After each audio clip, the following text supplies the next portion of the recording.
Hepinize merhaba arkadaşlar. Bugün sizlerle birlikte yeni açtığım YouTube kanalımı göstereceğim. Bu iki hafta önce açmıştım galiba. Tam 2 hafta oluyor.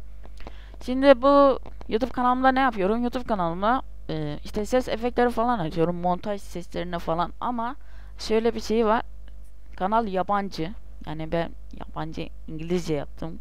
Full İngilizce şeyler falan yaptım. İlk öncelikle YouTube'a girdiğiniz zaman şöyle video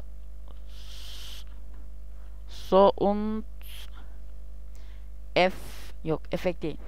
VTF.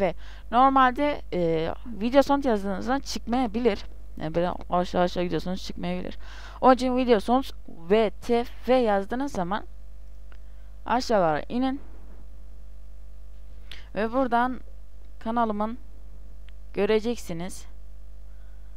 Kanalımı göreceksiniz. Evet, burada video sound var. Buraya girin.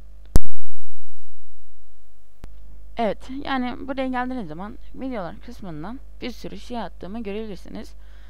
Çok şey attım, yani video ses efektleri, mesela Mutahhar biliyorsunuzdur. Bazıları izliyor, bazıları fazla izlenmiyor. Yani amaç, kanalıma abone olun. İzleyebilirsiniz. Sizin montaja ihtiyacınız varsa onu da yapabilirsiniz. Güzel bir kanalım var.